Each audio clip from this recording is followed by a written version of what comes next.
Encuentro Educativo, Escuela, Territorio de Paz. Un saludo al Magisterio Bogotano desde este espacio sobre pedagogía, política, mujer y sindicalismo. Bienvenidas y bienvenidos. Compañeras y compañeros, muy buenos días. Bienvenidos a nuestro podcast del día de hoy. El tema del día, evaluación de desempeño docente en el marco de la contingencia por la pandemia. Nos acompañan el día de hoy la compañera Marcela Beltrán, Luz Marina Turga, Paulo Molina y el compañero Carlos Jiménez. Compañeras y compañeros, bienvenidos. Para iniciar nuestro conversatorio del día de hoy, vamos a tener dos preguntas orientadoras que nuestras compañeras y nuestros compañeros panelistas nos van a desarrollar. Empecemos con la primera pregunta. ¿Cómo podríamos caracterizar rápidamente la evaluación de desempeño docente en Colombia? Compañero Carlos, cuéntanos. Sí, muchas gracias, muy amable por esta invitación. Bueno, hablar de la historia de la evaluación docente en Colombia se torna importante, puesto que entendemos que la evaluación docente prácticamente viene aplicándose desde hace aproximadamente 18 años, a partir del 1278. Pero si miramos un poco atrás, vamos a encontrar que efectivamente en la historia de la educación y de la docencia, los profesores venían siendo evaluados. Podíamos participar de estos eventos en el contenido de la administración y de la administración de empresas, donde se apoyaban en teóricos como Taylor y Fayol para medir la capacidad de desempeño de los empleados. Y este esquema muy productivo, seguramente para la administración en ese momento, propuso ser tenido en cuenta en todos los sectores. De ahí que progresivamente, hacia mediados del siglo XX, se van a impulsar, gracias a las propuestas de los japoneses, teorías de la administración que llevaban a buscar cada vez más mayor competitividad en la producción y en la vida laboral de los trabajadores. Entonces se aparece como la teoría Z, la calidad total, la reingeniería en términos generales. Y eso va a ser motivo precisamente para que en la década del 70 y del 80 se pensara en reorganizar la educación en aras a buscarle unas condiciones que generaran eficiencia, eficacia, economía y sobre todo calidad educativa a través de planes de desarrollo generados por el PNUD de la UNESCO y que impulsaban precisamente la capacitación y la formación docente antes precisamente del 1278, ¿sí? Y en ese contexto está metido todo el cuerpo docente que pertenece al 2177. Gracias, compañero Carlos. Compañera Luz Marina, ¿qué nos podrías agregar tú sobre esa historia? Recordemos que la evaluación de desempeño fue ordenada por la OCDE y el Banco Mundial y se fundamenta en la evaluación, medición, monitoreo de indicadores y evidencias. Parte del educador como un capital humano con capacidad productiva y por lo tanto con valor económico.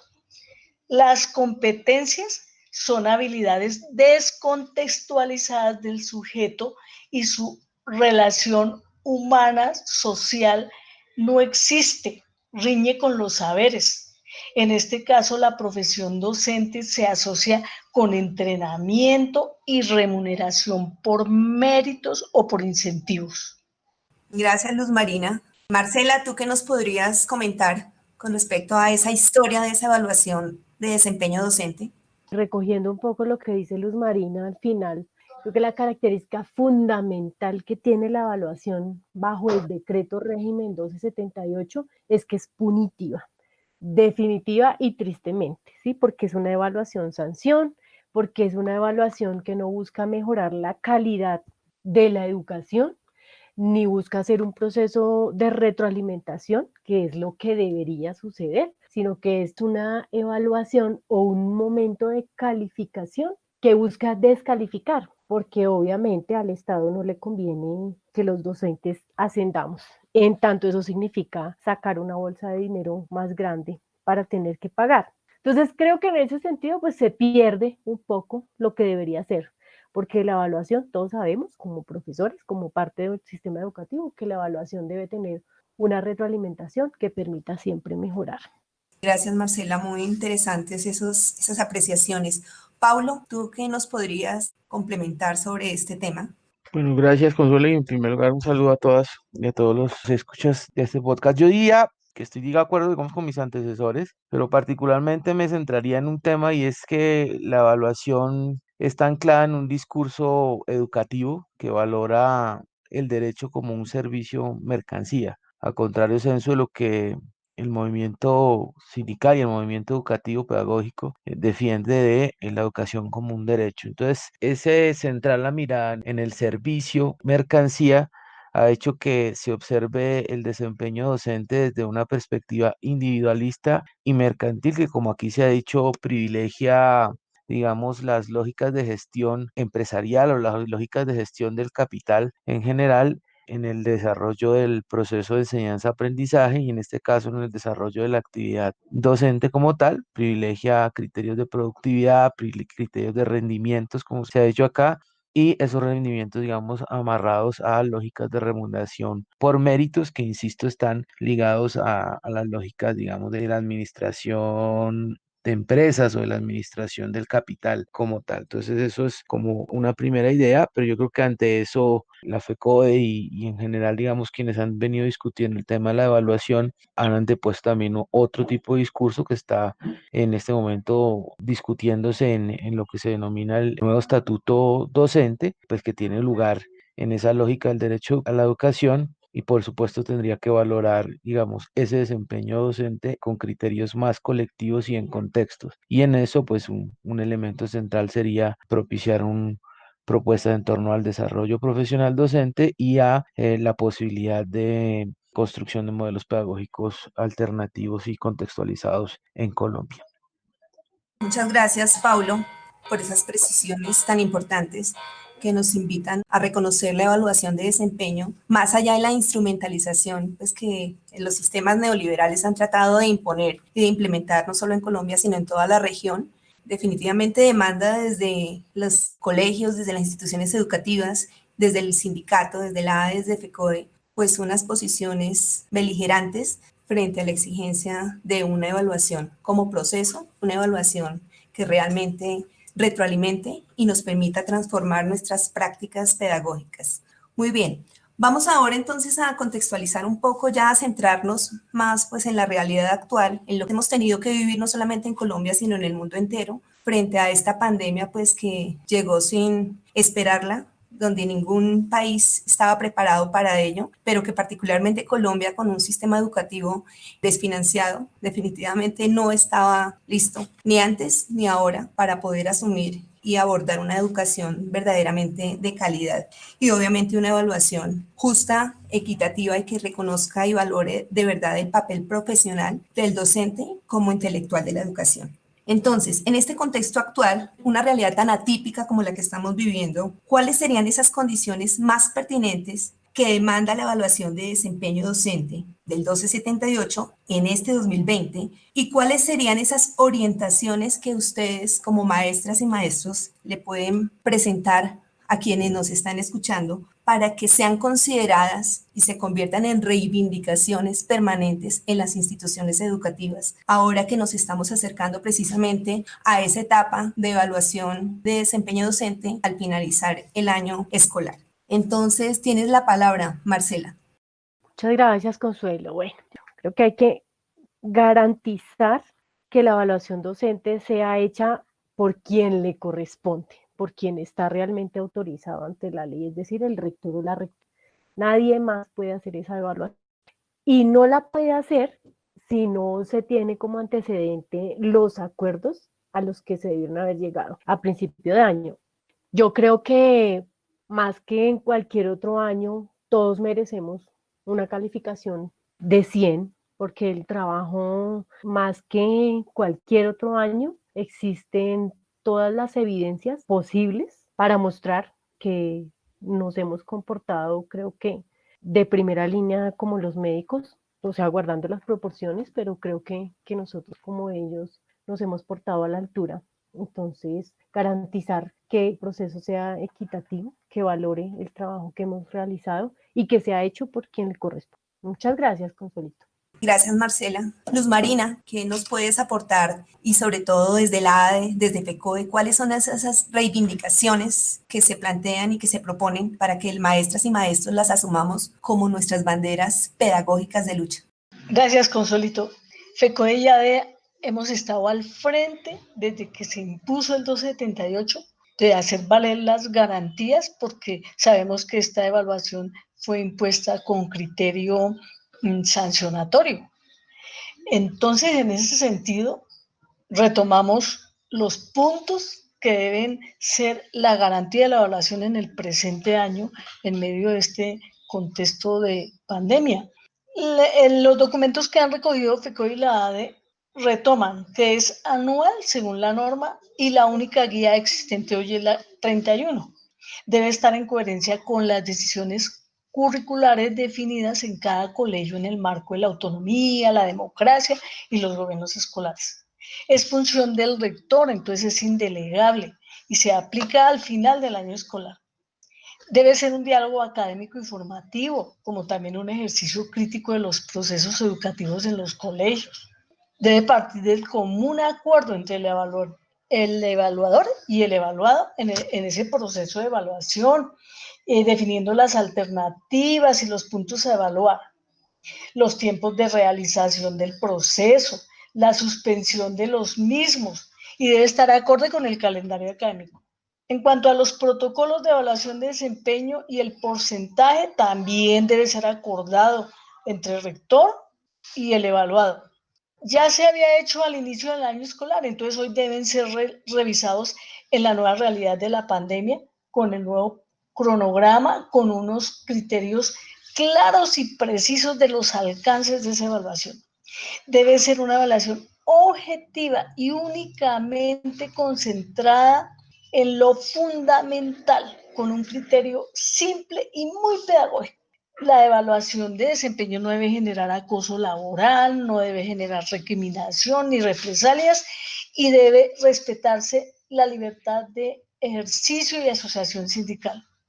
Ustedes saben que hay unas garantías, ¿no? Del evaluado. Proceden los impedimentos, los recursos, las apelaciones ante el inmediato superior, ante los superiores jerárquicos.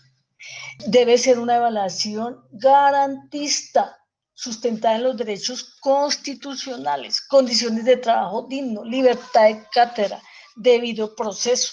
El directivo docente debe organizar bien las entrevistas dentro de su jornada, dentro de sus tiempos de trabajo, y el evaluado tiene derecho a conocer sus copias de sus resultados de evaluación.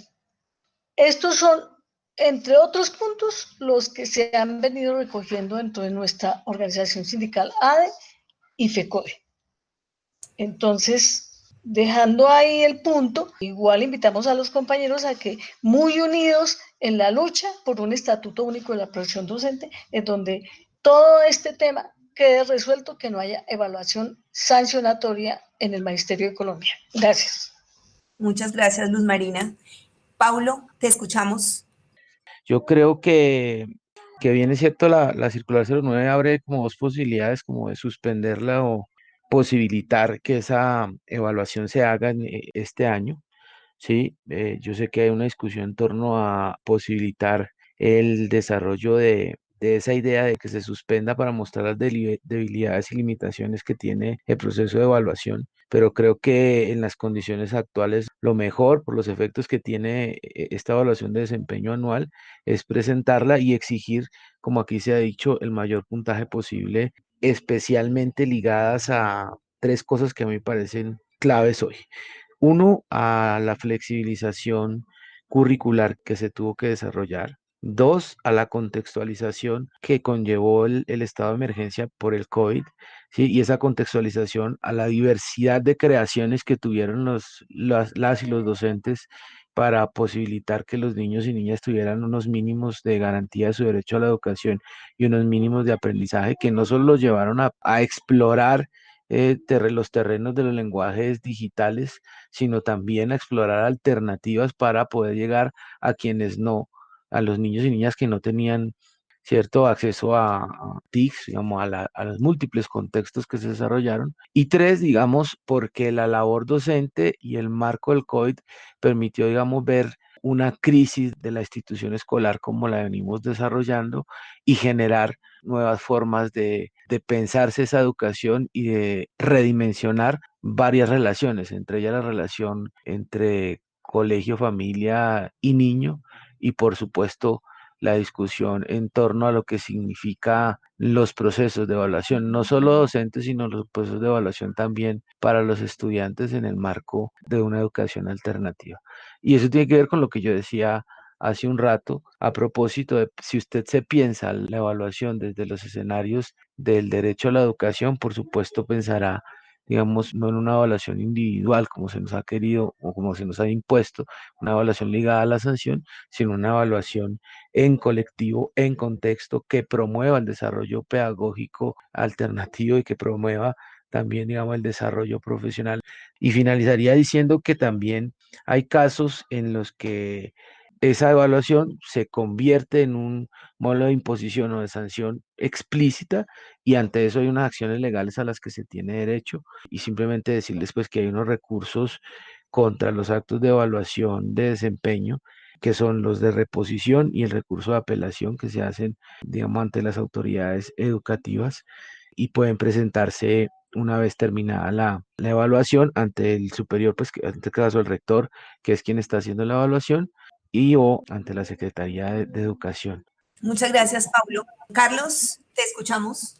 Yo diría que lo fundamental en este momento es respetar los acuerdos, pero sí se supone que desde esa evaluación de desempeño remota puede ser tratada precisamente con un bagaje de conectividad que lleva a un grado de profesionalismo que se espera que tengan los evaluados y los evaluadores, y de un sentido de pertenencia al gremio y al sindicato, porque si se llegara a presentar alguna situación de desventaja para el compañero maestro o maestra, se debe acudir de inmediato para precisamente darle las asesorías correspondientes, orientar en situaciones ya de bajas calificaciones en este proceso evaluativo para precisamente tomar medidas y no esperar a posteriores situaciones que seguramente van a causar otras condiciones que favorecen a los profesores.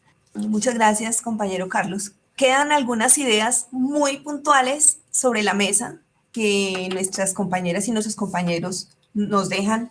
Así como se habla de que el país se tiene que adaptar a una nueva realidad, la evaluación de desempeño también tiene que adaptarse a esta nueva realidad.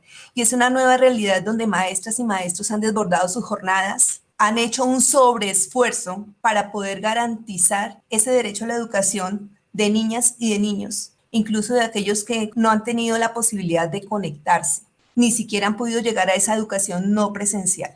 Entonces es muy importante retomar y reiterar esa propuesta de FECODE, de la ADE, cuando nos recuerda que la evaluación de desempeño debe ser garante de nuestros derechos, de los derechos laborales, y reconocer a los docentes, a las profes y a los profes como protagonistas transformadores de la escuela, más allá de exigir una carpeta de evidencias que no se comparan en absoluto con las evidencias actuales y reales que por aproximadamente 7 meses, maestras y maestros, hemos puesto en escena para poder darle continuidad a ese proceso educativo y poder garantizar ese derecho a la educación.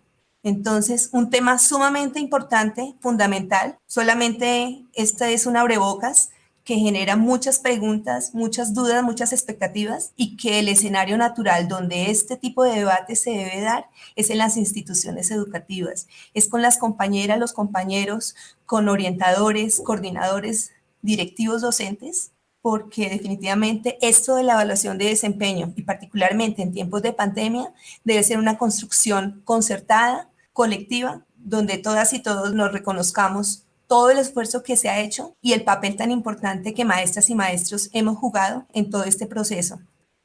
Muchísimas gracias por la participación. Gracias, Paulo. Gracias, Marcela. Gracias, Carlos. Gracias, Luz Marina, por habernos acompañado el día de hoy. Muchísimas gracias. Escríbanos al correo encuentroeducativo@gmail.com.